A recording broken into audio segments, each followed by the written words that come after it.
Hey guys, tonight we'll step quietly into the private, rarely glimpsed world of a concubine in feudal Japan. A life lived in the shadowed corridors of power, where beauty, wit, and resilience are as essential as any sword. Let's begin at dawn as the first pale light slips through the shoji screens, painting the tatami mats in delicate patterns. The air is cool and still, carrying the faintest hint of cherry blossoms from the garden outside. Somewhere, a nightingale sings, its song weaving through the silence like a thread of gold. You might hear the distant splash of water as a servant fills a basin, or the soft click of wooden gaiter sandals on the polished floorboards.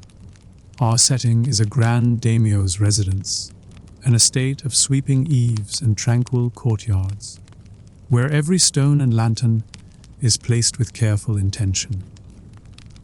The concubine's quarters are tucked away from the main halls, a world within a world. Here, the day begins not with the clang of alarm clocks, but with the gentle tap of a maid's knuckles on a sliding door, and the subtle aroma of green tea wafting through the air. If only all wake-up calls could be so polite. The concubine herself, let's call her Hana, a name meaning flower, rises with practiced grace. Her hair, long and glossy, is brushed by a maid, each stroke deliberate and soothing. The process is almost meditative, a quiet ritual that sets the tone for the day. Hana's kimono is chosen with care, a soft silk, patterned with cranes and plum blossoms, its colors reflecting the season. The fabric is cool against her skin, the obi sash firm but not constricting. If you've ever tried to tie a bathrobe belt and failed, you'll appreciate the art of the obi, equal parts fashion statement and minor engineering feat. Breakfast is a serene affair, taken in a small room overlooking a koi pond. The meal is simple but elegant: steamed rice, miso soup, pickled vegetables, and a sliver of grilled fish. The flavors are subtle, each bite a study in balance. Hana eats quietly, savoring the textures and the gentle warmth of the tea. Conversation is minimal in this world. Silence is not awkward, but a sign of refinement. The only interruptions are the occasional ripple of water as a koi surfaces, or the soft sigh of wind through bamboo. After breakfast, Hana's day unfolds according to a rhythm as carefully orchestrated as a tea ceremony. There are lessons to attend: calligraphy, poetry, the shamisen. The arts are not just pastimes, but essential skills, each one a thread in the tapestry of courtly life. Hana's calligraphy is admired for its fluidity, her brushstrokes capturing the spirit of the words as much as their form. She writes a haiku about the morning mist, her characters dancing across the rice paper like dragonflies. Music follows, the gentle plucking of the shamisen filling the room, with a sound both bright and melancholy. The instrument's body is covered in cat skin, its strings taut and responsive. Hana's fingers move with practiced ease, coaxing out a melody that lingers in the air long after the last note fades. If you've ever tried to play an instrument while someone watches, you'll know the particular blend of pride and nerves that comes with performing for an audience. Even if that audience is just a pair of curious sparrows perched on the windowsill. The concubine's world is one of constant observation and subtle competition.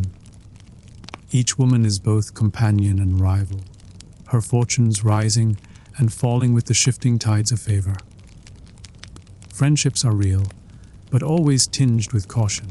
A compliment on a new kimono might be genuine, or it might be a gentle reminder of one's own fading wardrobe. Still, there is camaraderie in shared experience. The women exchange poems, stories, and the occasional sly joke about the Lord's latest attempts at poetry, which, while earnest, tend to rhyme moon with spoon. a little too often for anyone's taste. Mid-morning brings a visit to the gardens, a place of quiet beauty and carefully curated nature. The gravel paths are raked into swirling patterns, the stones placed to suggest mountains and rivers. Hana walks slowly, her steps measured, the hem of her kimono whispering over the ground. She pauses to admire a cluster of irises, their petals vivid against the green. A gardener bows as she passes, his hands stained with earth. In this world, even the act of tending a flower is a form of art. The garden is also a place for reflection.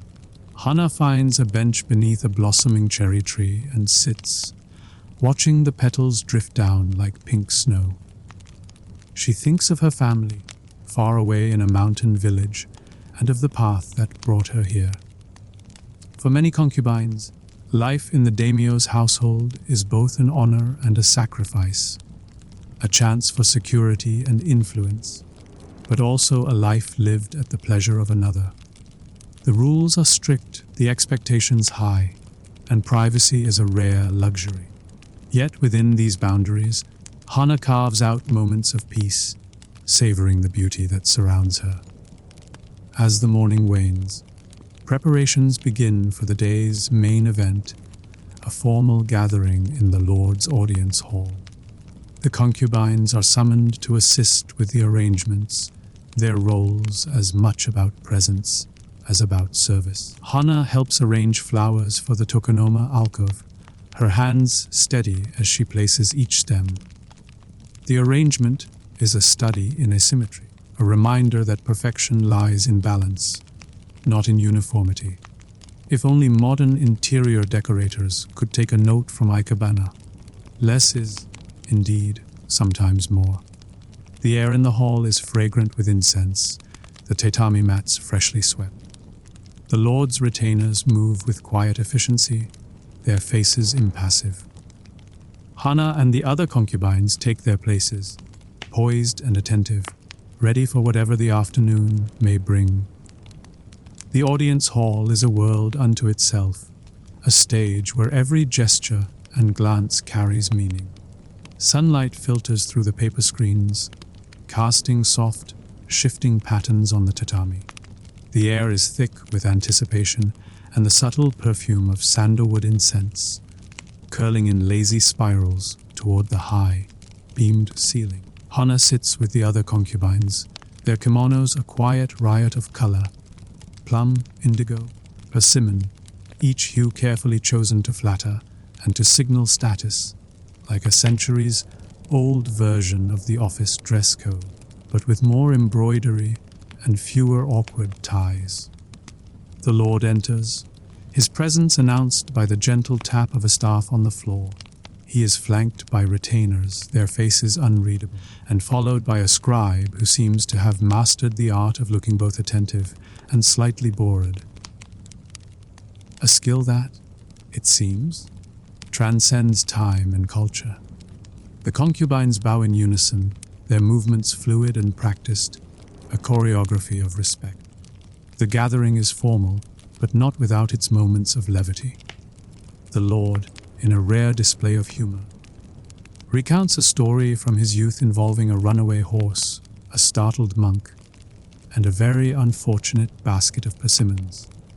The room ripples with polite laughter, the kind that says, "We are all enjoying this, and no one is thinking about the time the Lord tried to write a haiku about his horse." Hana exchanges a quick, conspiratorial glance with a friend, one of those small, silent moments of connection that make the day lighter. After the formalities, the concubines serve tea, each movement deliberate and graceful. The tea ceremony is an art form, a meditation in motion. Hana's hands are steady as she pours the bright green liquid, her sleeves falling just so. The tea is frothy and slightly bitter, a taste that lingers on the tongue and sharpens the senses. Conversation flows in gentle currents. Discussions of poetry, the latest news from Edo, and the ever-popular topic of the weather, which, in true Japanese fashion, is dissected with the seriousness of a military campaign. Once the gathering concludes, the concubines retreat to their quarters, the tension of the audience hall replaced by a more relaxed camaraderie. Here, laughter is freer, and the conversation turns to the small dramas of daily life.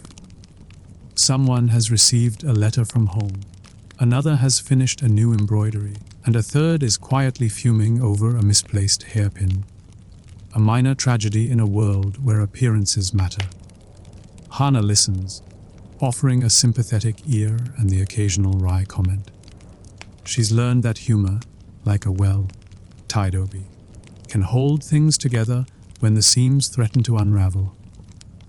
The afternoon brings lessons and practice. Hannah joins a group in the garden for a poetry circle, each woman taking turns to compose a verse inspired by the season. The rules are strict, 5, 7, and 5 syllables, but the creativity is boundless. One poem likens the falling cherry blossoms to snowflakes, another to lost hopes, and a third, more cheekily, to the Lord's patience during tax season. The laughter that follows is soft but genuine, a gentle rebellion against the constraints of their world. Later there is music. The shamisen and koto are brought out, their strings plucked and strummed in melodies that drift through the open windows. Hannah's fingers move with practiced ease, her mind half on the music, half on the shifting clouds outside. The sound is both bright and wistful, a reminder that beauty in this world is always tinged with impermanence. If you've ever tried to hold on to a perfect moment, only to watch it slip away, you'll understand the bittersweet notes that linger in the air. As the sun begins to set, the light in the garden turns golden, casting long shadows across the raked gravel and mossy stones. The concubines gather for a light meal. Rice balls wrapped in nori, slices of pickled darken, and a bowl of clear soup. The conversation is quieter now, the day's energy ebbing away. Hannah savors the simple flavors, the coolness of the rice, the crunch of the pickles.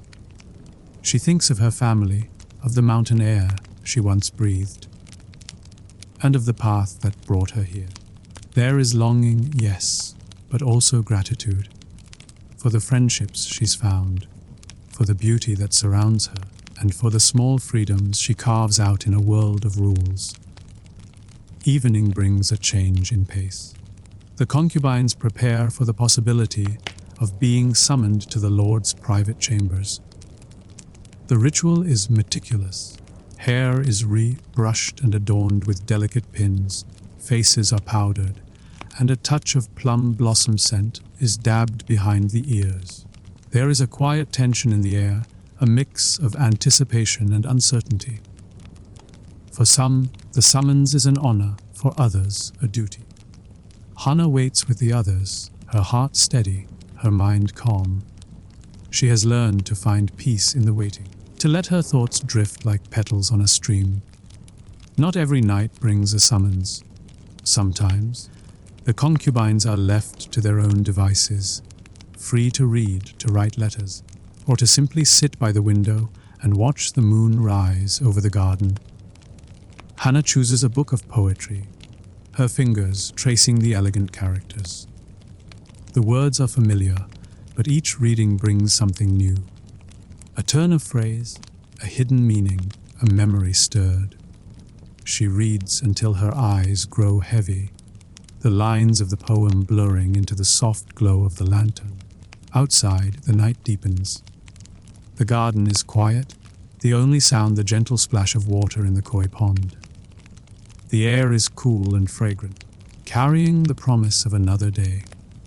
Hannah closes her book, folds her hands in her lap, and lets the silence settle around her. A silence filled with the echoes of laughter, the strains of music, and the quiet strength of a life lived with grace. Night in the daimyo's residence arrives softly, as if the world itself is exhaling. The lanterns are lit, their warm glow flickering behind shoji screens, casting gentle patterns on the tatami mats. The air is cool and sweet, tinged with the scent of night, blooming jasmine, and the faintest trace of incense lingering from the evening's rituals. Somewhere in the distance, a bamboo fountain clacks rhythmically, marking the passage of time in a way that is both soothing and, for the insomniac, perhaps a touch too punctual. Within the concubine's quarters, the mood is hushed and reflective. Hana sits with a few companions, their voices low as they share stories and laughter, the kind that comes easily at the end of a long day. One woman recounts a tale of a mischievous cat who managed to sneak into the Lord's study and rearrange his calligraphy scrolls. A feline critic, perhaps impressed by the latest attempt at poetry. The laughter is soft, careful not to carry beyond the paper walls, but it lingers, a gentle rebellion against the day's formality. As the hour grows late, the women begin their nightly routines. Hair is carefully unpinned and brushed, the long strands falling like silk over their shoulders. Faces are cleansed with water scented by camellia petals, and kimonos are exchanged for lighter robes, the fabric whispering against skin. Hana takes a moment to kneel by the window, gazing out at the moonlit garden. The pond glimmers, koi moving like shadows beneath the surface, and the cherry trees stand silent, their blossoms pale in the silver light. There is a sense of stillness, but also of quiet anticipation. The possibility of a summons to the Lord's chambers always hovers, a reminder of the delicate balance between duty and desire, between personal longing and the expectations of the household. Tonight, Hana is not called. Instead, she finds herself with a rare gift time to herself. She unrolls a scroll of poetry, the paper cool beneath her fingers, and reads by the soft light of a lantern. The words are old, but their meaning feels fresh. A meditation on the fleeting nature of beauty, on the way the moon's reflection shimmers and vanishes with the slightest ripple. In these moments, Hana allows herself to remember her childhood in the mountains, the rush of wind through pine trees, the laughter of siblings, the taste of wild strawberries. She thinks of her mother's hands, strong and gentle, and the stories told by firelight. The world of the daimyo's estate is far removed from that simple life, yet echoes of it remain. In the way the garden is tended, in the rituals of tea and poetry, in the quiet strength required to navigate a world of shifting alliances and unspoken rules. Elsewhere in the residence, the night is alive with its own quiet dramas. Servants move silently through the corridors, checking that doors are latched and lamps are safely extinguished. The guards at the gate murmur to one another, their armor gleaming dully in the moonlight. Somewhere, a scribe works late, his brush scratching out a letter to a distant family, the ink pooling in the lamplight. Even the Lord, for all his power, is not immune to the uncertainties of the night. His dreams, perhaps, filled with the same hopes and doubts that visit everyone beneath the same sky. The world of the concubine is one of paradoxes, luxury and restriction, beauty and loneliness, influence and invisibility. Hana knows that her place here is both precarious and precious. She is valued for her grace, her wit, her ability to bring comfort and conversation to the Lord's table. Yet she is also, in many ways, a guest in her own life, her fate tied to the shifting fortunes of the household. Still, she finds meaning in the small acts of kindness, in the friendships forged over shared secrets and laughter, in the art she creates with brush and string. As the night deepens, the household settles into sleep. The sounds of the day fade, replaced by the gentle chorus of crickets and the distant call of a night heron. Hannah lies on her futon, the cotton cool against her skin, and lets her thoughts drift. She thinks of the women who came before her, of the stories woven into the walls of this place, of the countless dawns and dusks that have passed in quiet succession. In the end, a day in the life of a concubine in feudal Japan is not just a story of constraint, but one of resilience and quiet artistry. It is a life lived in the spaces between duty and desire, in the beauty of a well-tended garden, in the laughter shared behind closed doors, in the poetry written by moonlight. It is a reminder that even in the most carefully ordered worlds, there is room for dreams, for longing, and for the gentle unfolding of the self. So as the moon rises higher and the garden slips into shadow, let the hush of this world wrap around you. A world of silk and stone, of whispered stories and silent strength. May your own dreams be as peaceful as a garden at midnight, and as enduring as the quiet resilience of those who came before. Moving on to the secret history of the ninja, we'll slip quietly into the secretive, often misunderstood world of the ninja. Those legendary figures who moved unseen through the night, their stories woven into the very fabric of Japanese history. But don't worry, there will be no sudden leaps from the darkness or surprise attacks here. Just a gentle stroll through the misty corridors of time, with a few soft chuckles along the way. Let's begin in the cool hush of a Japanese dawn, somewhere in the mountainous heart of Aiga province. The air is crisp, tinged with the scent of pine and damp earth, and the first rays of sunlight filter through a canopy of ancient cedars. You might hear the distant call of a cuckoo, or the soft rustle of bamboo leaves as a breeze stirs the forest. It's a place that feels both timeless and secretive, as if the trees themselves are keeping watch over hidden stories.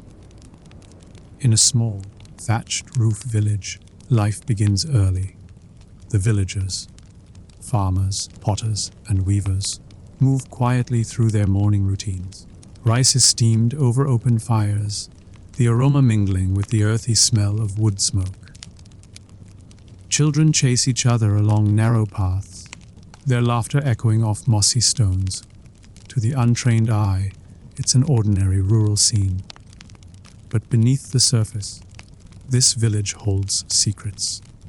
Here, among the fields and forests, live the families who would become known as ninja, though at the time, they might have simply called themselves shinobi, or even just people who are very good at minding their own business. The ninjas' reputation for secrecy was well earned, but their daily lives were often surprisingly mundane. By day, they were farmers and craftsmen, blending seamlessly into their communities. Their homes were simple, built of wood and paper, with sliding shoji screens and tatami mats. The tools of their trade, sickles, hoes, and baskets, were as likely to be used for tending crops as for more clandestine purposes. If you've ever tried to keep a secret in a small town, you'll appreciate the ninja's skill at blending in. After all, nothing escapes the notice of a nosy neighbor with too much time and a good view of your front gate. But as the sun climbs higher, the village reveals its other side. In a secluded clearing, a small group gathers for training. There's no dramatic music, no billowing smoke, just the quiet focus of people honing their skills. The art of ninjutsu is as much about patience and observation as it is about acrobatics or swordplay. Young and old alike practice, moving silently through the undergrowth, their feet barely disturbing the fallen leaves. They learn to read the landscape, to notice the subtle signs of passage. A broken twig, a footprint in the mud, the faint scent of crushed grass. Training is practical, sometimes even playful. Children are taught to climb trees and scale walls, to balance on narrow beams, and to slip through gaps barely wider than a cat. There's a certain joy in the challenge, a sense of accomplishment in mastering the art of not being noticed. And, of course, there's the occasional mishap, a misjudged leap, a tumble into a pond, or the classic stepping on a rake moment. Even the most disciplined ninja in training is not immune to the laws of slapstick. The tools of the ninja are as varied as their skills. There are the famous shuriken, small, star-shaped throwing blades, more useful for distraction than for dispatching enemies. Smoke bombs, made from ground-up seeds and minerals, provide a quick escape when things get a little too exciting. And then there are the more humble implements: ropes, grappling hooks, and even hollowed-out bamboo tubes for breathing underwater. The ninja's toolkit is a testament to creativity and resourcefulness.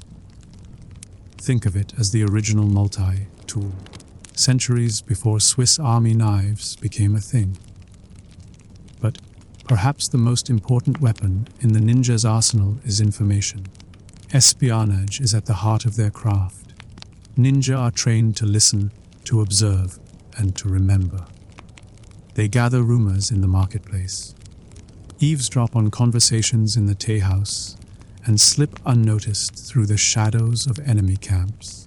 Their disguises are legendary. One day a wandering monk, the next a humble merchant, or even a traveling performer. The ability to become invisible in plain sight is a skill that requires not just agility, but empathy and quick thinking. If you've ever managed to avoid an awkward conversation at a party by blending into the wallpaper, you're already halfway to understanding the ninja mindset. Of course, the ninja's world is not all intrigue and adventure. There are gardens to tend, meals to prepare, and families to care for. The rhythms of daily life are as important as any secret mission. In the evenings, the village gathers around the hearth, sharing stories and laughter. Children listen wide-eyed to tales of legendary shinobi, their exploits growing more fantastical with each retelling. There's a sense of community here, a quiet pride in skills passed down through generations. Yet, even in these peaceful moments, the shadow of conflict is never far away. The Sengoku period, Japan's age of warring states, is a time of uncertainty and danger. Lords and warlords vie for power, and the ninja are often caught in the middle, their talents sought after by those who can pay, or by those who cannot be refused. The line between survival and loyalty is a thin one, and the ninja walk it with care. As dusk falls, the village settles into a gentle hush. The last light fades from the sky, and the forest comes alive with the sounds of crickets and night birds. In the quiet, the ninja prepare for the tasks that may come with darkness. Messages to deliver, secrets to uncover, or simply the art of moving unseen beneath the moon. The world of the ninja is one of patience, adaptability, and quiet strength. A world where the greatest victories are often the ones no one ever knows about. And so, as the night deepens, we linger in this hidden village, listening to the soft rustle of leaves and the distant laughter of children. The secret history of the ninja is not just a tale of shadows and steel, but of ordinary people living extraordinary lives, one quiet step at a time. As the night deepens, the village of Aiga seems to dissolve into the landscape, its thatched rooftops blending with the dark silhouettes of the hills. Lanterns flicker behind paper screens, casting gentle pools of light on the tatami floors. Inside, families gather for a final cup of tea, the steam curling in the cool air, carrying the faint aroma of roasted barley. The world outside is hushed, save for the occasional bark of a distant dog or the soft, rhythmic chirp of crickets. nature's own lullaby, and, incidentally, a rather effective early warning system. Tonight, a small group of ninja prepares for a mission. There's no dramatic donning of black pajamas. Historically, the all-black ninja outfit is more a product of kabuki theater than actual espionage. In reality, ninja favored whatever clothing would help them blend in a farmer's rough hemp tunic, a merchant's subdued robes, or even the humble garb of a traveling priest. The goal was not to stand out, but to become invisible in plain sight. It's a bit like trying to sneak snacks into a movie theater. Subtlety is key, and the less you look like you're up to something, the better. The mission tonight is not one of violence, but of observation. The ninja slip quietly through the undergrowth, their footsteps muffled by straw sandals and years of practice. They move with the landscape, pausing when the wind stirs the trees, waiting for the cover of a passing cloud. Their tools are simple: a length of rope, a small knife, a pouch of caltrops, spiky little devices perfect for discouraging pursuers, or if you're not careful, for stepping on yourself. A lesson every ninja learns the hard way at least once. Reaching the edge of a rival lord's encampment, the ninja settle in to watch. They count the number of guards, note the positions of tents, and listen for snatches of conversation. Information is gathered with patience and care, every detail committed to memory. Sometimes, a ninja will leave a coded message for an ally, a twig bent in a certain direction, a stone placed just so. It's a system of communication as old as the hills, and just as reliable, provided no one comes along and tidies up. Back in the village, life continues at its own pace. The elders share stories of famous ninja from generations past, like Mokazuki Chiyom, a noblewoman who, according to legend, trained a network of female ninja, or kunoichi, skilled in espionage, disguise, and the subtle art of gathering secrets where men could not. These women moved through the world with quiet confidence, their roles as entertainers, servants, or even nuns providing perfect cover for their true work. It's a reminder that the world of the ninja was never just a man's game. Sometimes, the sharpest blade is hidden behind a gentle smile. The children, meanwhile, practice their own version of stealth, sneaking rice cakes from the kitchen and attempting to outwit the ever-watchful grandmother. Their giggles betray them every time, but the lessons of patience and observation are learned all the same. In the world of the ninja, every skill has its place, from the art of silent movement to the ability to improvise when things go awry. And, as any parent knows, improvisation is a skill best honed early. The culture of the ninja is one of adaptability. They are masters of disguise, able to slip from one identity to another as easily as changing a kimono. In times of peace, they serve as messengers, scouts, and even bodyguards. In times of war, their talents are in high demand. Though, as with any freelance profession, the hours can be unpredictable and the benefits package somewhat lacking. One of the lesser-known aspects of ninja life is their deep connection to nature. The forests and mountains are not just a backdrop, but a living part of their world. Ninja learn to read the signs of the wild, the direction of the wind, the tracks of animals, the changing patterns of birdsong. They use herbs for medicine, for poison, and, occasionally, for spicing up a particularly bland bowl of rice. The line between survival and comfort is a thin one, and the ninja walk it with quiet skill. There are odd facts, too, that don't always make it into the movies. For instance, ninja were known to carry small packets of dried rice or beans, not just for sustenance, but to scatter behind them and listen for the crunch of pursuing footsteps.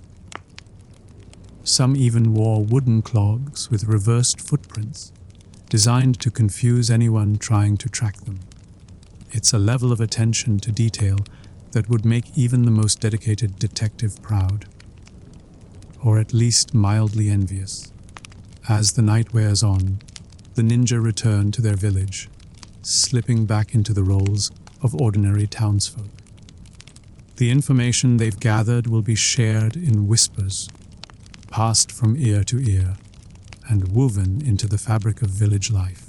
The risks are real, but so is the sense of purpose, a quiet pride in serving their community, even if their deeds go unrecognized by the wider world.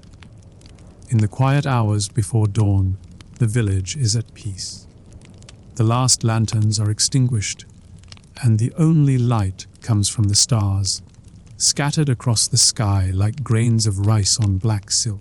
The ninja rest, knowing that tomorrow will bring new challenges, new secrets, and new stories to tell. Though, of course, some stories are best left untold.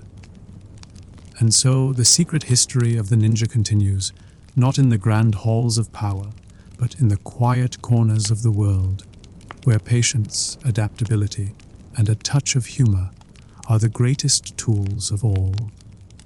Dawn returns to the hidden valleys of Aiga, painting the misty hills in gentle shades of blue and gold.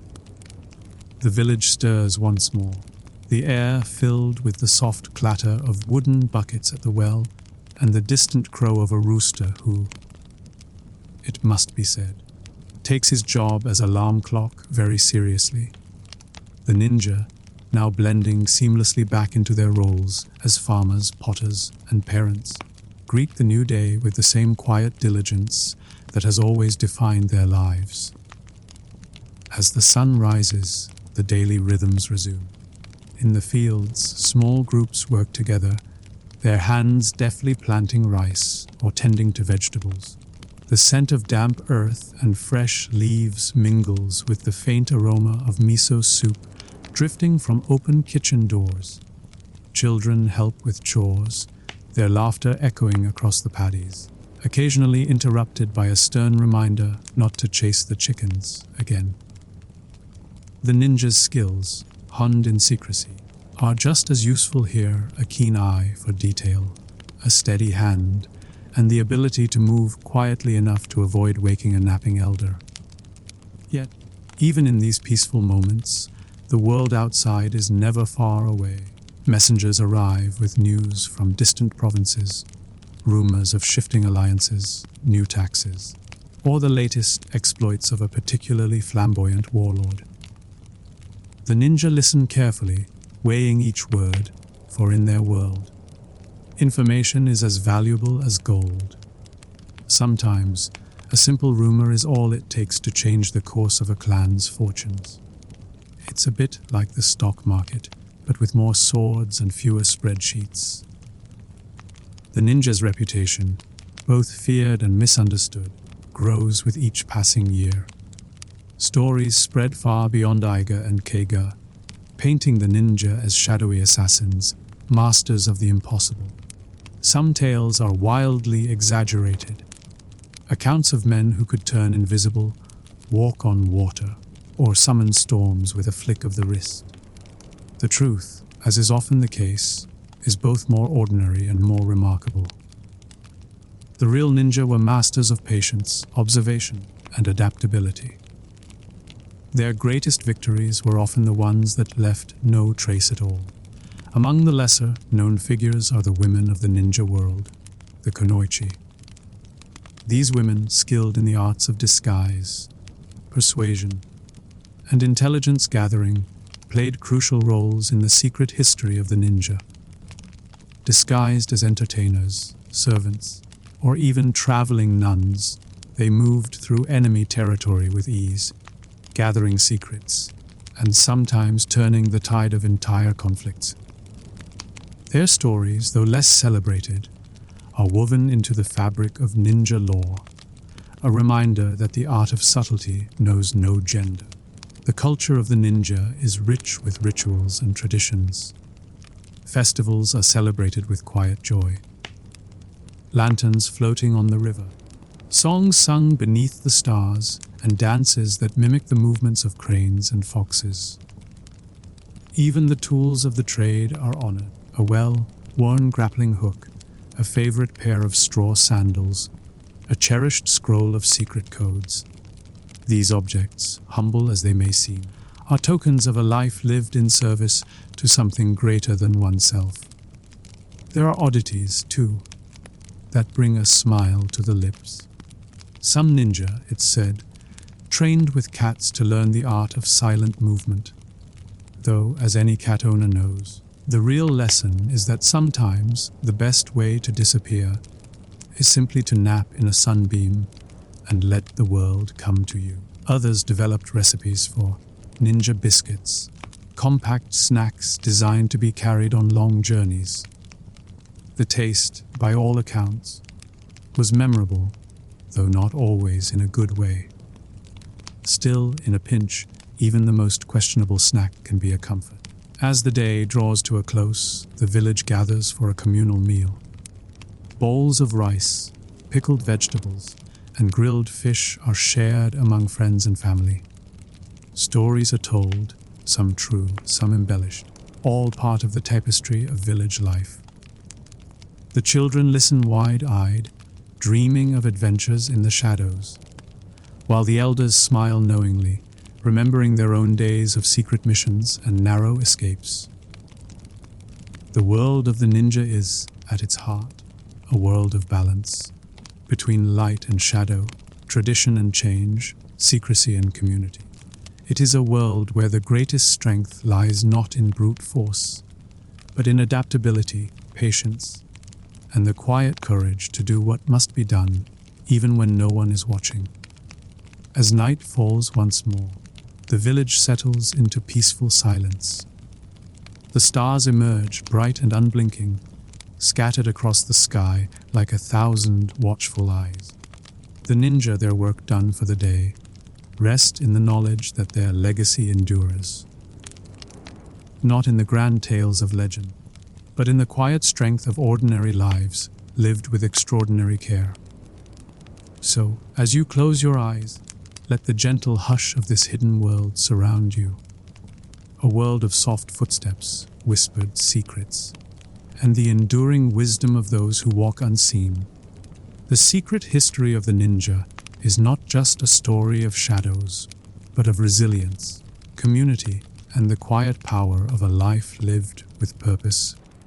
Moving on to the strange and brutal world of Aztec punishments, we'll wander the bustling streets and grand plazas of Tenochtitlan, the heart of the Aztec Empire, a place where the sun glints off turquoise mosaics and the rules of society are as intricate as the feathered cloaks worn by its nobles. Our focus, however, is not on the splendor of temples or the poetry of the marketplace, but on the curious, sometimes bewildering, and often rather stern world of Aztec punishments. Let's set the scene.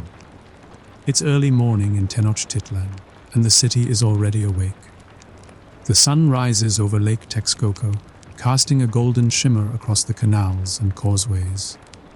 The air is cool, tinged with the earthy aroma of wet stone, and the sweet, smoky scent of breakfast tamales steaming in clay pots. Vendors are setting up their stalls, arranging piles of maize, chilies, and cacao beans. Children dart between the legs of shoppers, their laughter mingling with the calls of heron and the distant beat of a drum. The city is a marvel of order and energy, but beneath its vibrant surface lies a strict code of laws. One that governs everything from how you dress to how you treat your neighbors. The Aztecs, you see, took their rules very seriously. Their legal system was a complex web of customs, traditions, and, yes, punishments, designed to keep the peace in a city that, at its height, rivaled the great capitals of Europe in size and sophistication. You might imagine a world of constant fear, but daily life for most Aztecs was surprisingly routine. The majority of people were farmers, artisans, traders and parents, more concerned with the price of avocados than the threat of legal retribution. Still, the laws were always there, like the ever-watchful eyes of the gods, ready to remind you that order must be maintained. Let's take a stroll through the marketplace, where the rules are as clear as the morning sun. Prices are set by custom, and cheating a customer is a serious offense. If you're caught using false weights or passing off a less, then fresh fish as today's catch. You might find yourself facing a public shaming. The guilty party would be paraded through the market, sometimes with their goods tied around their neck as a warning to others. It's a bit like being forced to wear a sandwich board that reads, "I tried to sell stale bread, except with more feathers and considerably less dignity." But the Aztecs didn't stop at shaming. For more serious crimes, like theft, adultery, or drunkenness, punishments could be much harsher.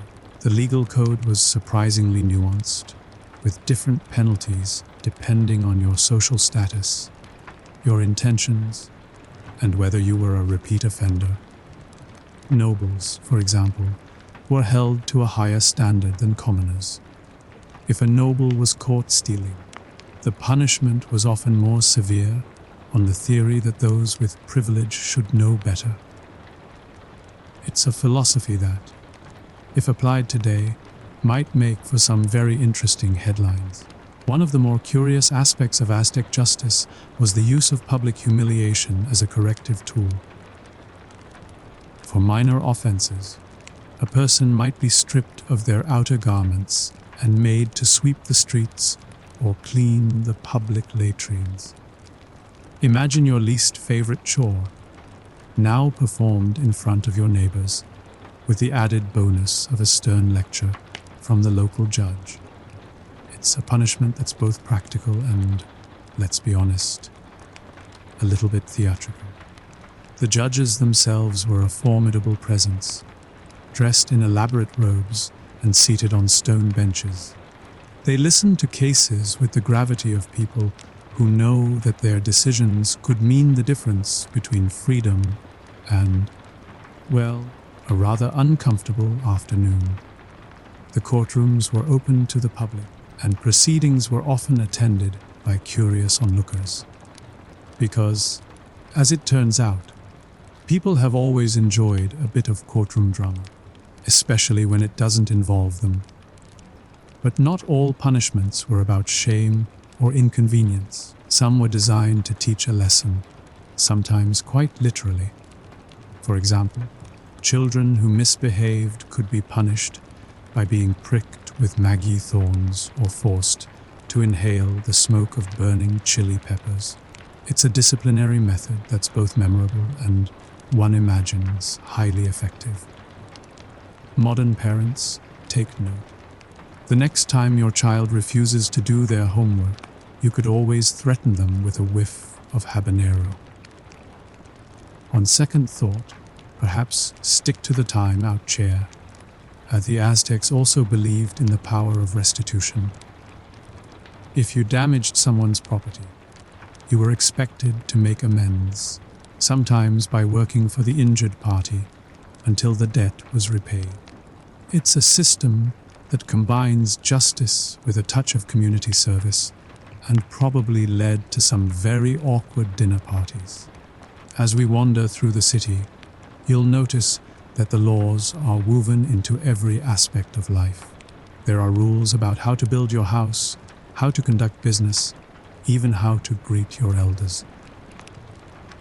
The punishments, though sometimes harsh, are part of a larger effort to maintain harmony in a society where the stakes were high and the gods were always watching. And so, as the sun climbs higher and the city bustles with life, we find ourselves in a world where justice is both strange and familiar, brutal and at times oddly practical. The story of Aztec punishments is not just a tale of severity, but of a society striving for order in a world of chaos. a world where every action has its consequence, and every law its lesson. As the day unfolds in Tenochtitlan, the city's rhythm grows ever more lively. The sun climbs higher, glinting off the canals and the stepped pyramids that rise above the rooftops. The air is filled with the calls of market vendors, the laughter of children, and the steady thrum of daily life. Yet, beneath this vibrant surface, the machinery of Aztec justice continues to turn, sometimes quietly, sometimes with a spectacle that would make even the most seasoned reality TV producer take notes. Let's pause for a moment at the edge of a bustling plaza where a small crowd has gathered. At the center stands a young man, his head bowed, a bundle of maize cobs tied around his neck. He's been caught cheating his neighbors, and now he's enduring a public shaming. The onlookers watch with a mix of curiosity and relief. After all, it's always more entertaining when someone else is in trouble. The punishment is designed not just to correct the offender, but to remind everyone else of the consequences of straying from the path. It's a bit like the world's earliest episode of Scared Straight, but with more feathers and less shouting. For more serious crimes, the Aztecs had a dizzying array of punishments, each tailored to fit the offense. Theft, for example, could result in enslavement, though not the kind of chattel slavery you might imagine. Instead, the guilty party would be required to work for the victim or the state, sometimes for years, until the debt was considered paid. It's a system that's equal parts justice and workforce management, and probably led to some very motivated employees. Adultery was another matter entirely. The Aztecs took marital fidelity seriously. So seriously, in fact, that the penalties for infidelity could be severe.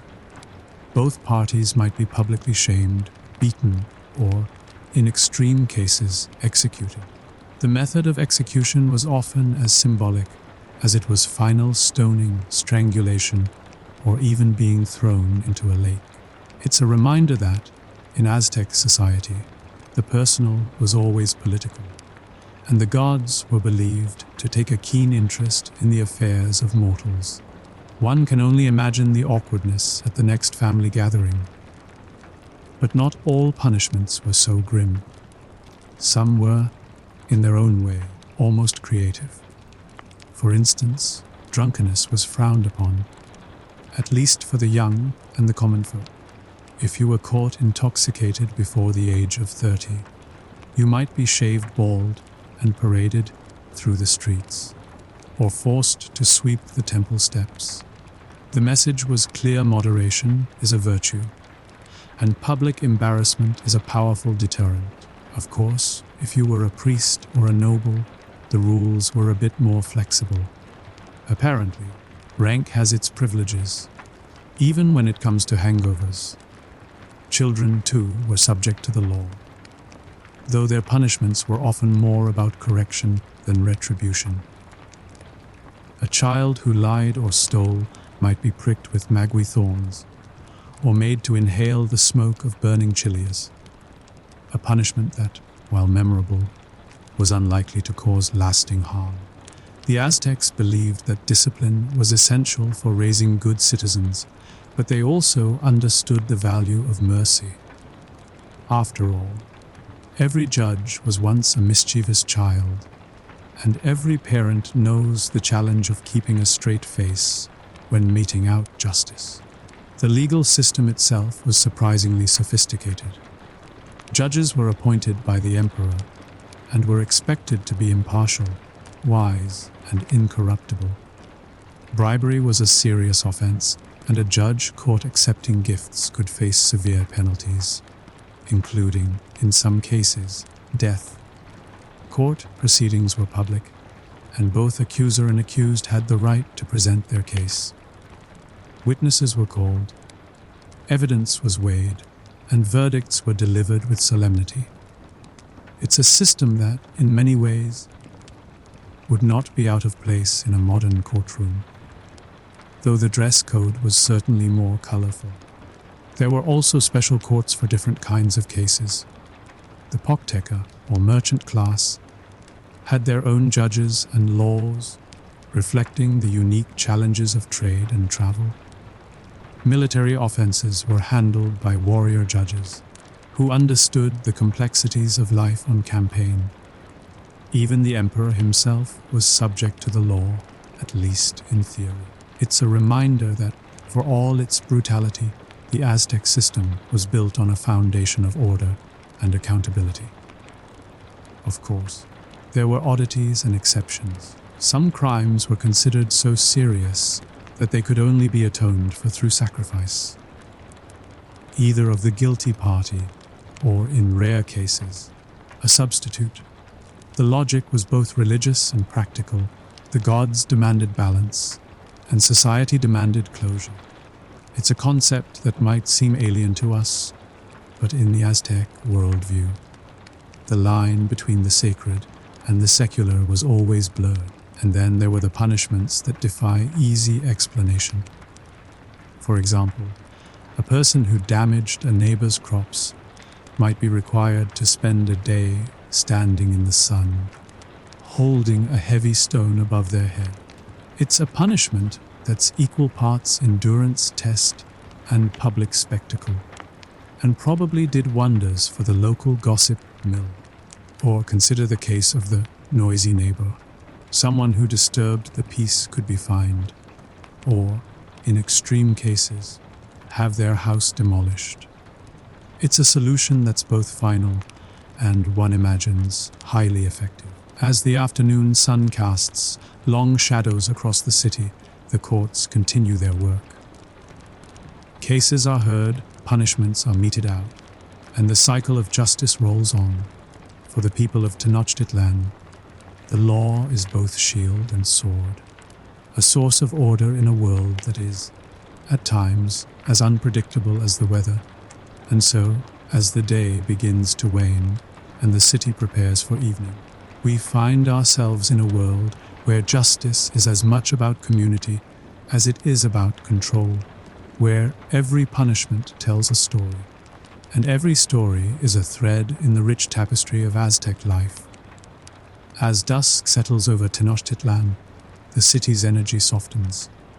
The golden light glimmers on the canals, and the air is filled with the mingled scents of roasting maize, wood smoke, and the sweet tang of blooming marigolds.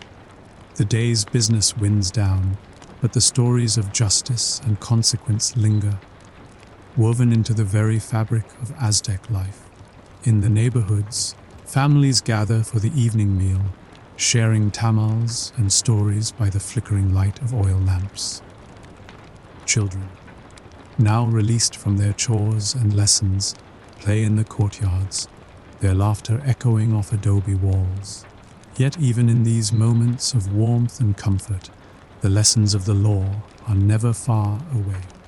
Parents remind their children of the importance of honesty and respect, sometimes with a gentle warning, sometimes with a knowing glance toward the magistrate's house at the end of the street.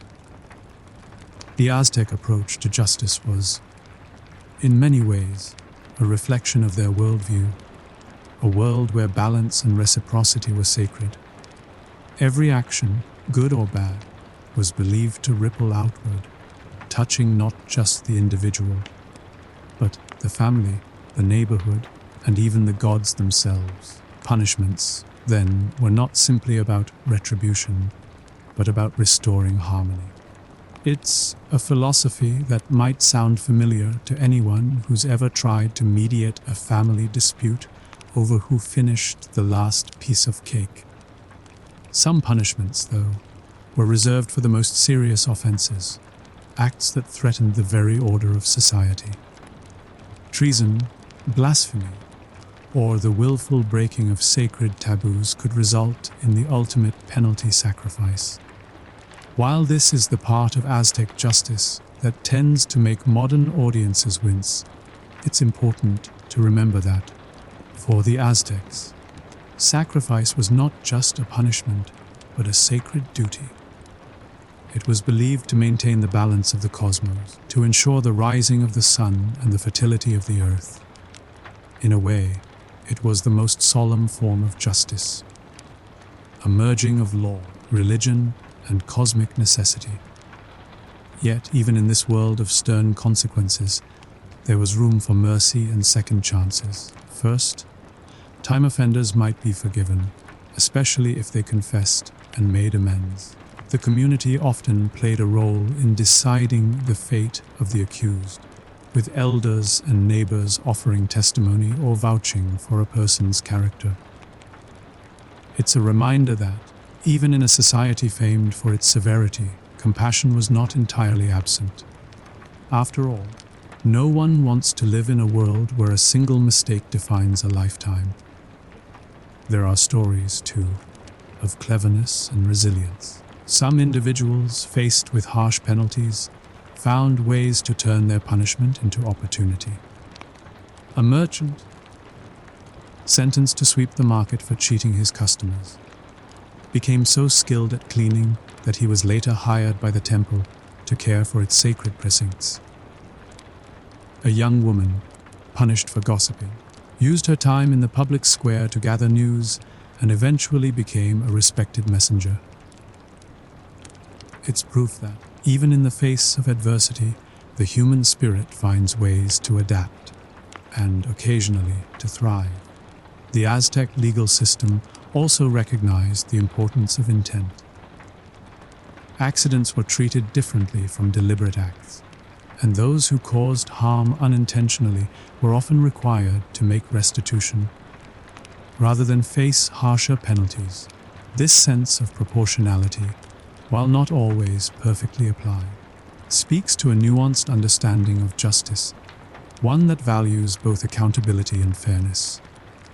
As night falls, the city grows quiet.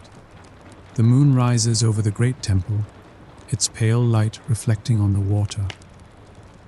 In the distance, the sound of a flute drifts through the air, mingling with the soft murmur of voices and the gentle splash of paddles on the lake. The magistrates and judges retire to their homes, their day's work done, while the people of Tenochtitlan settle in for the night, secure in the knowledge that order, however strange or brutal, has been maintained. In the privacy of their homes, families offer prayers to the gods, asking for protection, wisdom, and the strength to walk the path of righteousness. The stories of the day, of justice served, of lessons learned, of harmony restored, are retold and remembered, passed down from one generation to the next. And so, the strange and brutal world of Aztec punishments reveals itself not just as a tale of severity, but as a window into a society striving for balance in a world of uncertainty. It is a story of rules and rituals, of consequences and compassion, of a people who believed that every action mattered, and that justice, in all its forms, was the foundation of a good life. As you rest now, let the gentle sounds of the ancient city lull you. A world of flickering lamplight, distant music, and the quiet assurance that, even in the harshest of times, there is always room for forgiveness, for learning, and for hope. Moving on to the lost art of ancient Greek theatre, we'll wander the sun-dappled hillsides of ancient Greece and slip quietly into the shadowed, echoing spaces of the theatre, a place where gods and mortals meet, and where the lost art of drama once held an entire city in thrall. Let's begin at dawn, as the first golden light spills over the Acropolis, bathing Athens in a gentle glow. The city is just waking, the streets still cool and quiet. You might hear the soft clatter of sandals on stone, the low murmur of vendors setting up their stalls, and the distant laughter of children chasing each other through narrow alleys.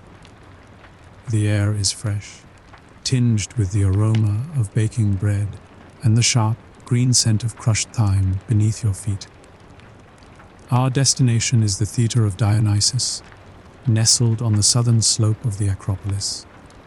It's an open-air marvel, carved into the hillside, with rows of stone seats fanning out in a great semicircle.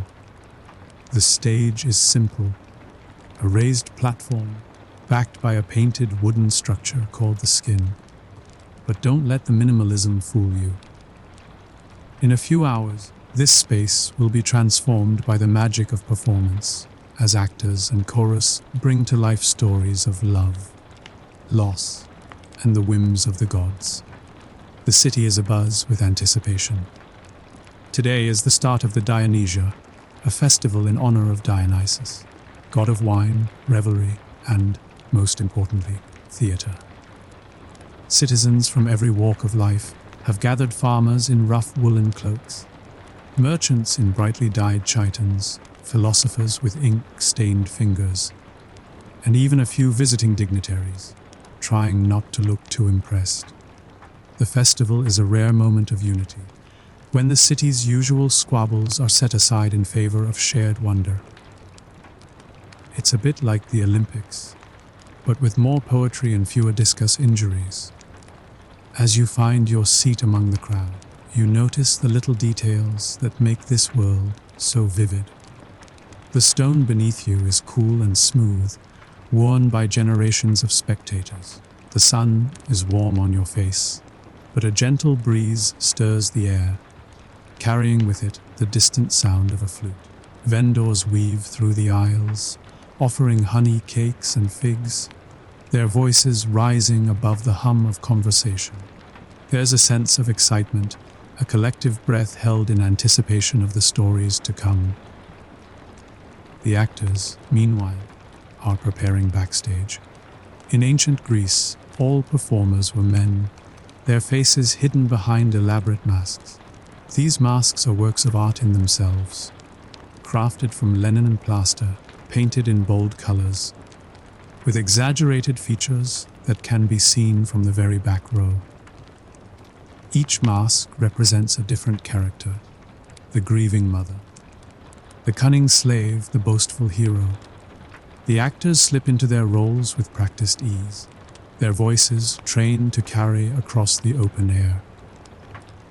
If you've ever tried to project your voice at a family reunion, you'll appreciate the skill involved, though the stakes here are a bit higher than making sure Aunt Penelope hears about the potato salad. The chorus, too, is an essential part of the performance.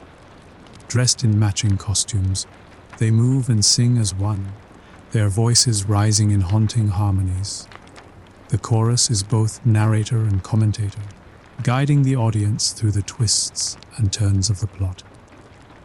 Sometimes they offer wisdom, sometimes comic relief, and sometimes, like a group of well-meaning but slightly meddlesome neighbors, they just can't help but get involved.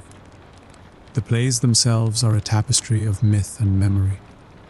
Today's program includes a tragedy by Sophocles, a comedy by Aristophanes, and a satyr play, a raucous, irreverent romp that's part after party, part social commentary. The themes are timeless love and jealousy, fate and free will, the struggle between mortals and the divine. The language is rich and poetic, filled with metaphors that shimmer like sunlight on water. And yet there's a familiarity to it all, a sense that, despite the togas and the gods, these are stories about us. As the first play begins, the audience falls silent. The actors step onto the stage, their movements precise and deliberate. The chorus chants, their voices echoing off the stone.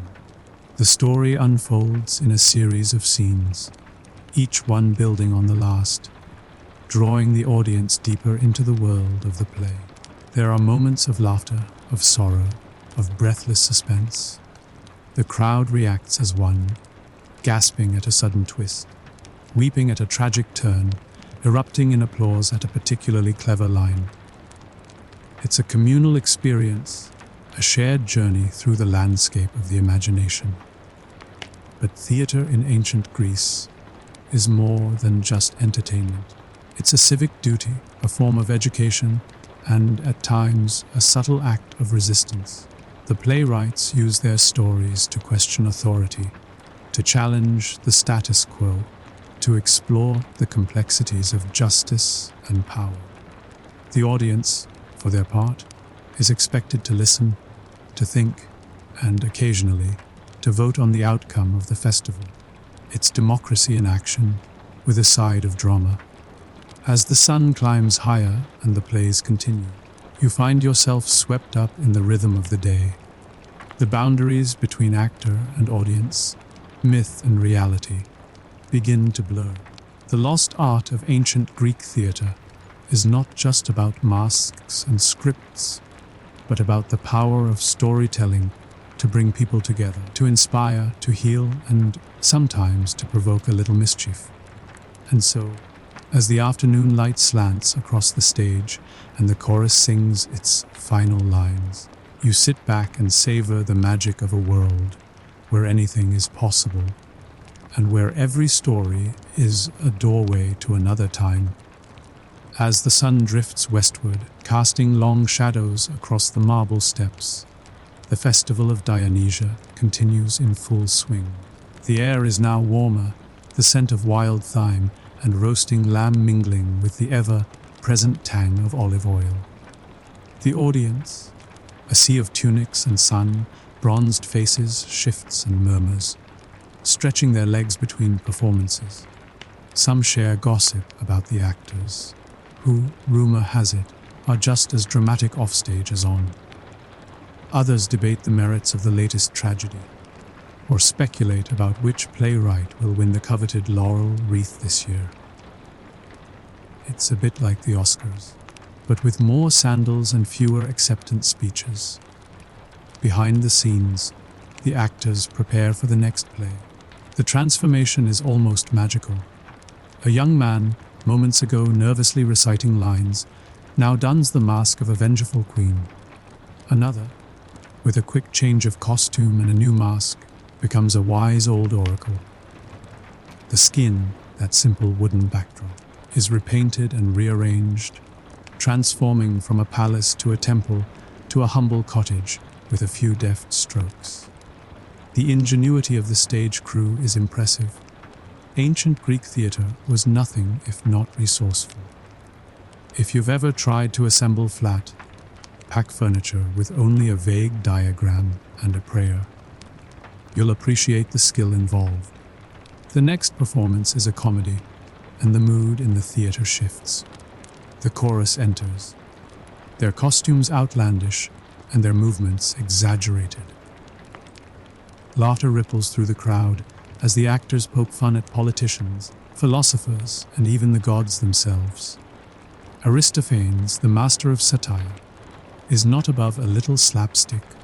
One character trips over his own sandals, another gets a pie swell, a honey cake in the face. The jokes are broad, but the wit is sharp, and the audience delights in the irreverence. It's a reminder that, for all their reverence for the gods, the Greeks were not above a little mischief, especially if it meant poking fun at those in power. But comedy, in ancient Greece, is more than just a laugh.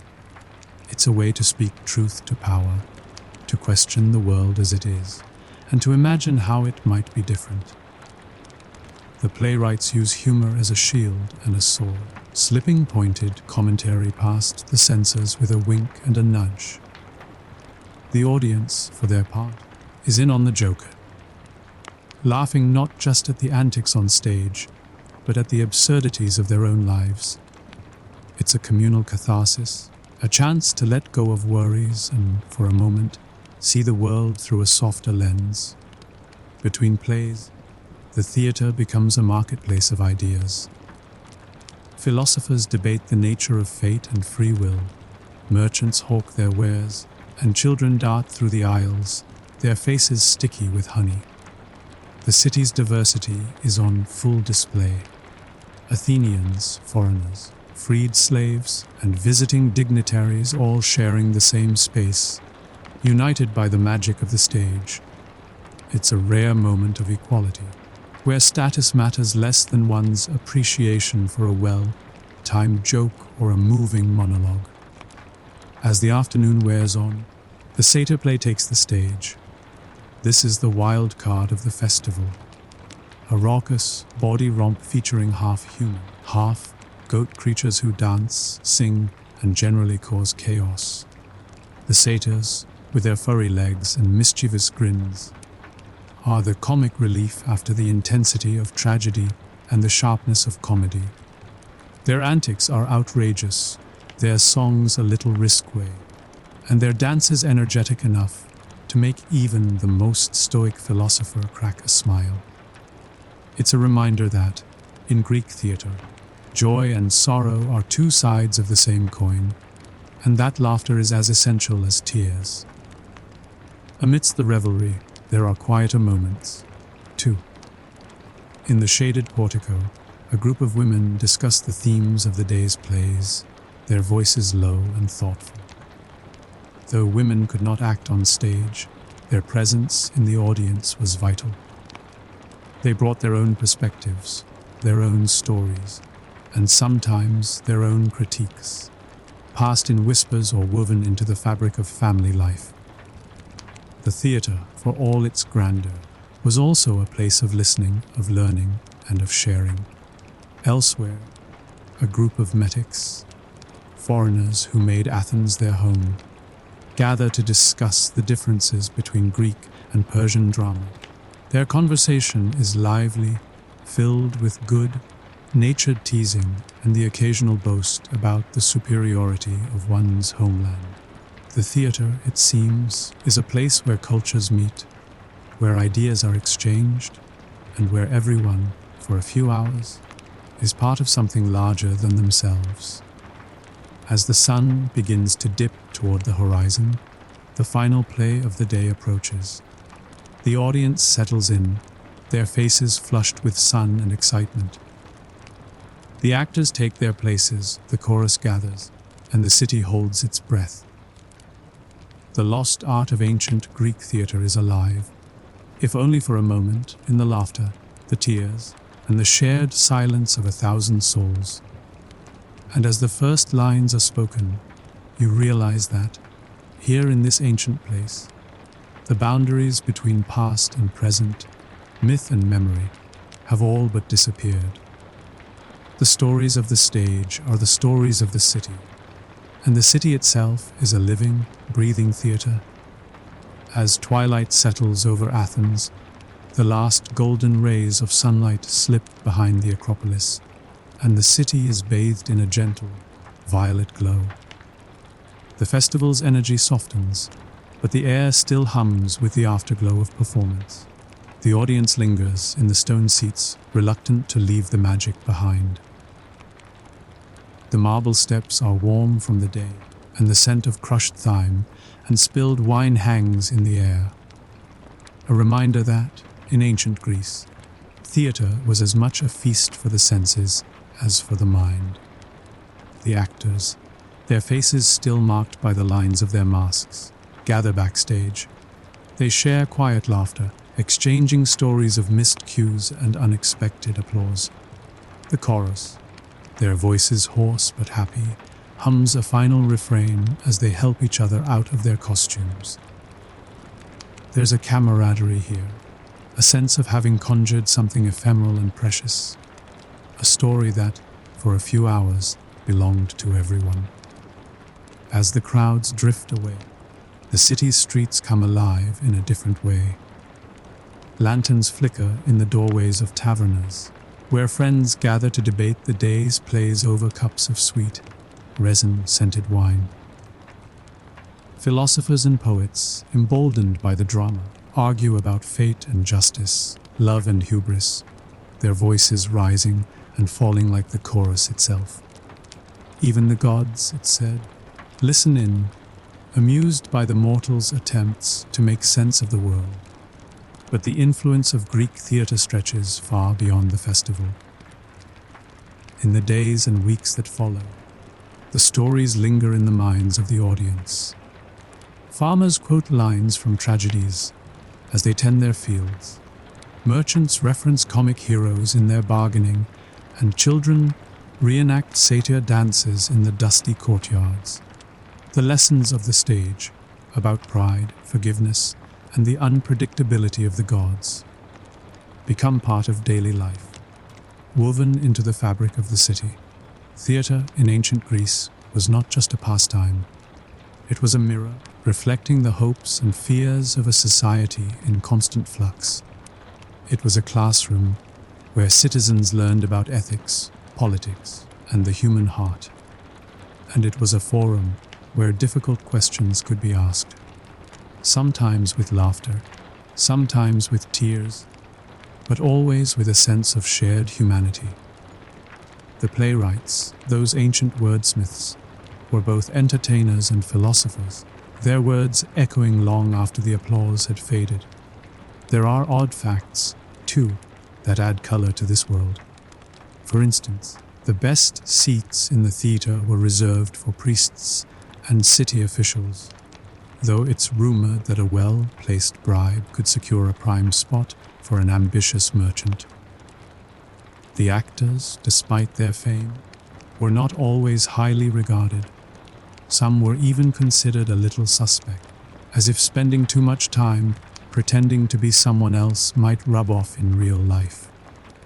And the chorus, with their elaborate dances and synchronized movements, sometimes rehearsed for months, only to be upstaged by a goat wandering onto the stage. Yes, the original, scene stealer. The legacy of Greek theatre is vast. Its influence can be traced through Roman spectacles, Renaissance drama, and even the modern stage. The very words we use, tragedy, comedy, drama, are gifts from this ancient world. And yet, much has been lost: the music, the choreography, the subtle gestures that once brought the stories to life. What remains are fragments, lines of poetry, shards of pottery, the worn steps of the theatre itself. But in these remnants, there is still a spark, a sense of the wonder that once filled the air. As night deepens, the city grows quiet. The stars emerge, bright and unblinking, scattered across the sky like the chorus in their places. The theatre, now empty, holds the memory of voices and footsteps, of laughter and tears. Somewhere a flute plays a soft, lingering melody, drifting through the olive groves and over the rooftops. The world feels both ancient and immediate, as if the stories of the past are only waiting for someone to listen. And so, the lost art of ancient Greek theatre endures, not just in marble ruins or dusty manuscripts, but in the stories we tell, the questions we ask, and the moments when we gather together to watch the curtain rise. It is a reminder that, even in a world of uncertainty, there is beauty in coming together, in sharing laughter and sorrow, and in finding ourselves reflected on the stage. Moving on to a day in the life of a Wild West saloon. We'll step through the swinging doors of a Wild West saloon, a place where fortunes are made and lost, where laughter and danger mingle in the smoky air, and where the stories are as tall as the hats. But don't worry, there'll be no barroom brawls or high noon duels here, just a gentle, meandering stroll through the daily rhythms of a saloon, with a few winks and a tip of the hat along the way. Let's begin at dawn, when the town is still wrapped in a soft, golden haze. The main street is quiet, save for the distant clatter of a milk wagon and the occasional bark of a dog who takes his job as town crier a little too seriously. The saloon stands at the heart of it all, its wooden sign swaying gently in the morning breeze, promising good cheer, fine spirits, and honest games. Though, as with most advertising, at least one of those claims is open to interpretation. Inside, the saloon is a world unto itself. The air is cool and faintly sweet, tinged with the aroma of last night's spilled whiskey, pipe smoke, and the lingering perfume of wildflowers tucked behind the bar. Sunlight filters through dusty windows, casting long stripes across the polished mahogany counter. The floorboards creak underfoot, each step a quiet conversation with the past. If you listen closely, you might hear the soft clink of glassware, the gentle sweep of a broom, and the low, melodic hum of a piano being tuned in the corner. The day begins with the staff, those unsung heroes of the frontier. The barkeep, a man with a handlebar mustache and a knack for remembering everyone's favorite drink, polishes glasses with a rag that's seen better days. He moves with the slow assurance of someone who's seen it all, from cattle barons to card shops, and knows that the real secret to running a saloon is equal parts patience and a well-placed glare. The saloon girls, already up and about, sweep the floors and set the tables, their laughter soft and easy as they share stories from the night before. Their dresses, bright and ruffled, catch the morning light, and their quick wit is as much a part of the saloon's charm as the whiskey. Breakfast in the saloon is a surprisingly civilized affair. A few early risers, ranch hands, traveling salesmen, and the occasional sheriff gather at the tables, sipping strong coffee and tucking into plates of eggs, beans, and biscuits. The cook, a woman with arms like tree trunks and a heart of gold, presides over the kitchen, her skillet sizzling and her voice carrying above the din. She's the kind of person who can silence a room with a look, but is just as likely to slip an extra biscuit to a homesick cowboy. The smell of frying bacon mingles with the sharper tang of black coffee, creating an aroma that could rouse even the sleepiest drifter. As the morning unfolds, the saloon becomes a crossroads for the town. Merchants stop in to discuss business over a glass of sarsaparilla, while a pair of prospectors argue good-naturedly about the best place to find gold, each swearing the other couldn't find water in a rainstorm. The piano player, a wiry man with nimble fingers and a fondness for ragtime, tests out a few tunes, his music weaving through the air like a gentle breeze. There's a sense of camaraderie here, a feeling that, for all its rough edges, the saloon is a place where everyone belongs, at least until the tab comes due. The walls of the saloon are lined with mementos, faded photographs, wanted posters, and the occasional pair of antlers. Each item tells a story, some true, some embellished with each retelling. There's a dent in the bar from the time old Joe tried to impress a lady with his quick draw and ended up shooting his own hat. The hat survived, but Joe's pride never quite recovered. A faded playing card, tacked above the door, is rumored to bring good luck, though, judging by the fortunes of most gamblers, its powers are highly selective. By midday, the saloon is alive with activity. The doors swing open and shut as townsfolk come and go, each bringing a bit of the outside world with them. The sunlight grows stronger, casting sharp shadows across the floor, and the air is filled with the sounds of laughter, conversation, and the occasional burst of applause as someone wins or loses at cards. The barkeep keeps a watchful eye on the room, his hands never far from the counter, ready to pour another drink or break up a brewing argument with a well-timed joke. There's a rhythm to the day, a gentle ebb and flow that's as much a part of the saloon as the creak of the floorboards. The regulars know when to linger and when to make themselves scarce, and the newcomers quickly learn the unspoken rules. Tip the staff, mind your manners, and never ever challenge the cook's opinion on chili. As the afternoon approaches, the saloon prepares for the next wave of visitors. The tables are wiped down, the lamps are trimmed, and the piano player launches into a lively tune, his fingers dancing across the keys. Outside, The town bustles with life, but inside the saloon, time seems to slow, each moment stretching out like a lazy summer afternoon.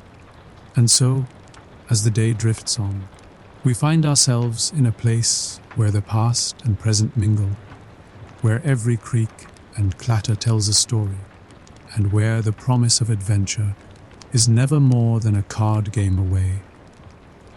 As the afternoon sun climbs higher, the saloon's energy shifts from the gentle hum of morning to a more lively, bustling scene. The doors swing open with increasing frequency, letting in a parade of characters as colorful as the patchwork quilts back in the boarding house. The air grows warmer, thick with the mingled scents of tobacco, leather, and the ever-present tang of whiskey.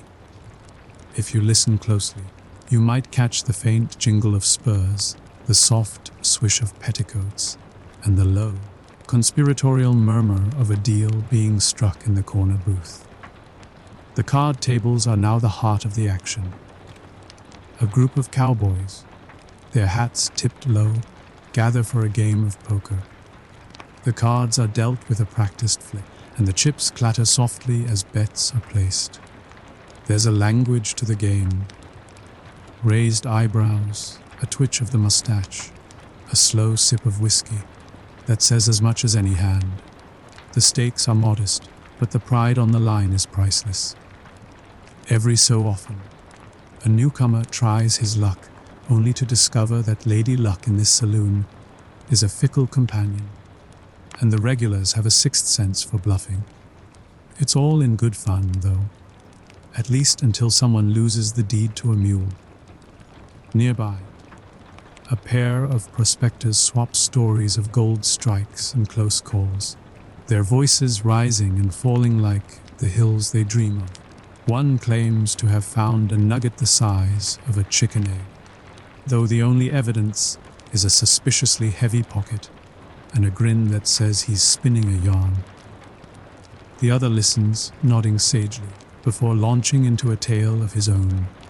A bear, a thunderstorm, and a runaway donkey all feature prominently. In the Wild West, storytelling is a competitive sport, and exaggeration is practically a requirement. The saloon girls move gracefully through the crowd, balancing trays of drinks and plates of food with the ease of seasoned performers. Their laughter is bright, their eyes quick to spot trouble or a generous tip. They know everyone's name, everyone's favorite drink, and, more importantly, everyone's secrets, though they're far too discreet to share them. In quieter moments, they gather by the bar, sharing whispered jokes and the occasional eye roll at the antics of the regulars. If you've ever worked in customer service, you'll recognize the blend of patience, humor, and the ability to dodge flying peanuts. The piano player, now fully warmed up, launches into a jaunty tune. The music weaves through the saloon, setting toes tapping and spirits rising. Every so often, a patron joins in with a harmonica or a surprisingly tuneful whistle, and for a moment, the saloon feels less like a frontier outpost and more like a family gathering. Even the barkeep, usually stoic, can't help but tap his foot in time. In the back room, a more serious game unfolds. Here, the stakes are higher, the players quieter, and the air thick with concentration. A traveling gambler, dressed in a suit that's seen better days, but still manages to look sharp, faces off against the town's best. The cards are dealt, the bets are made, and the tension is as thick as the dust on the windowsill. The outcome is uncertain, but the real prize is the story that will be told for weeks to come, win or lose. Outside, the town bustles with life. Horses are hitched to the rail, their tails swishing lazily as they wait for their riders. Children dart past, chasing a stray dog or daring each other to peek through the saloon's swinging doors. The sheriff strolls by, tipping his hat to the ladies and keeping a watchful eye on the proceedings. He knows that the saloon is the town's pulse. If things are calm here, the rest of the day is likely to follow suit. Back inside, the afternoon wears on. The cook emerges from the kitchen with a fresh batch of cornbread, the aroma drawing a small crowd. Plates are filled, glasses are refilled, and the conversation flows as easily as the whiskey. There's talk of the weather, of cattle drives and railroad rumors, of the latest shipment of supplies from back east. News travels fast in a small town, and the saloon is where it all comes together. Fact, fiction, and everything in between. As the sun begins its slow descent, the light in the saloon turns golden, casting long shadows across the floor. The mood softens, the laughter grows warmer, and the sense of community deepens. For all its rough edges, the saloon is a place of belonging, a refuge from the dust and uncertainty of the frontier, a place where stories are shared, friendships are forged, and the worries of the world are, for a little while, left at the door. And so, as the day drifts toward evening, the saloon settles into a gentle rhythm. The piano plays on, the card games continue, and the promise of another story is always just around the corner. As evening settles over the town, the saloon glows like a lantern in the dusk, its windows spilling warm light onto the dusty street.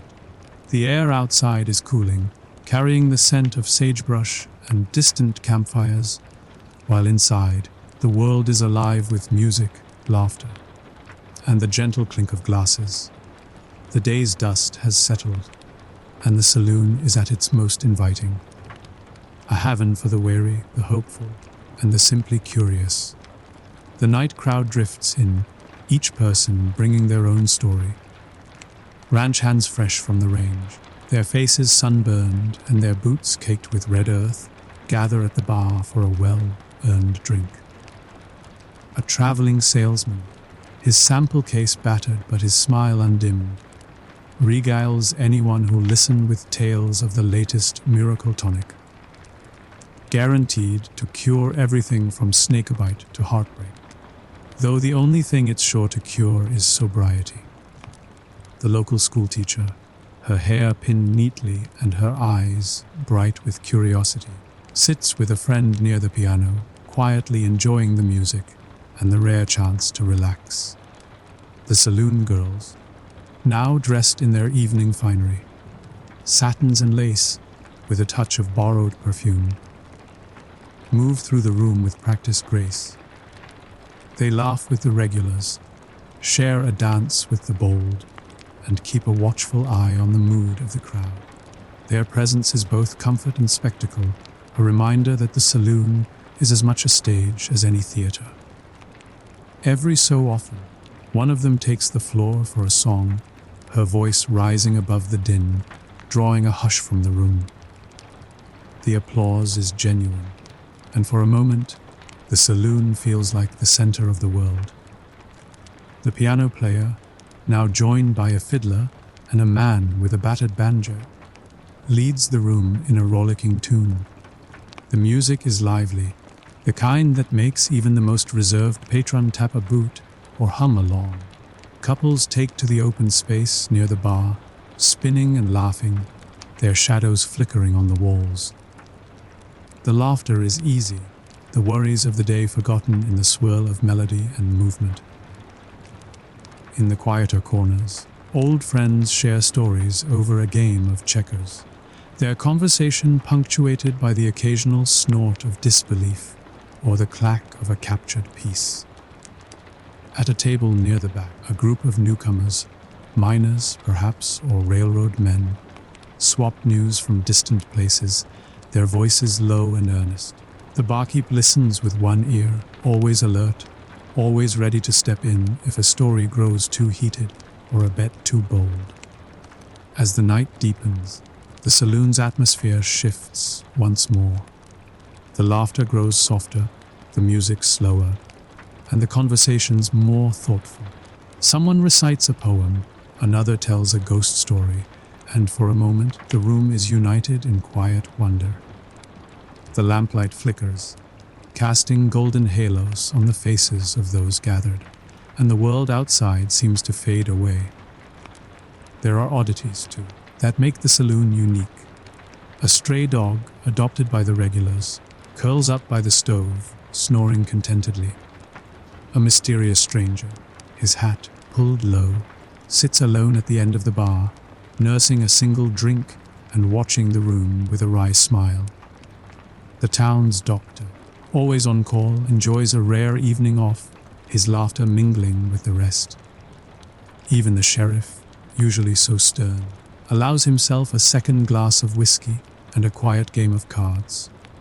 The saloon is a place of contrasts, rowdy and peaceful, lively and intimate, a crossroads where every path seems to lead to another story.